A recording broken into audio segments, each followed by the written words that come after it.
I just want to be clear and extra clear. You don't have Ebola. You've never had Ebola. You had no contact with anyone who has symptoms of Ebola in West Africa. You have been tested for Ebola. The test came back negative, and yet tonight you remain under state-ordered quarantine in your apartment. You've got a police officer standing outside to make sure you don't get out and no one gets in. Has anyone given you a reasonable explanation for why that is? Yeah, sadly, that's the case. That's true. All of that is true. And nobody from the State Department of Public Health has contacted me at all to tell me why I'm in quarantine. And the Connecticut guidelines, as you alluded to, have been shifting and unclear, and it seems to be inconsistently applied. No one from the state health department has contacted you. So how did you get put into quarantine?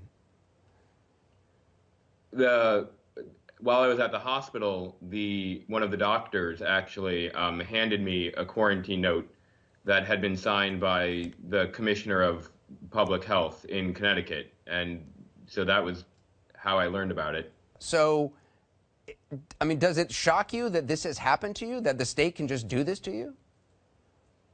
Yeah, certainly the first 24, 48 hours after I received the quarantine orders, I was in disbelief. I was very angry at the whole process, and I've had quite the crash course in public health law, trying to understand it all and trying to make it so that it won't happen to people in the future.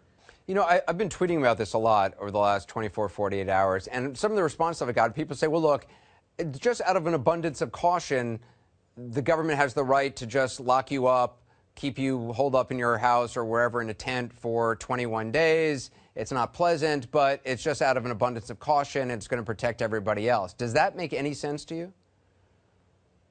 No, I don't think that is applied to any other kind of the law. You can't lock somebody up because they might pose some kind of danger later.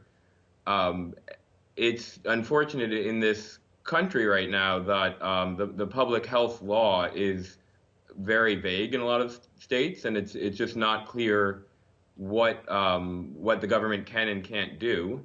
But this is undermining public health efforts both in West Africa and home, and it undermines confidence in the people who are experts in public health here. To have politicians going above and beyond any kind of rational science-based policy and outwardly saying that the scientists are wrong and they know more about it than they do.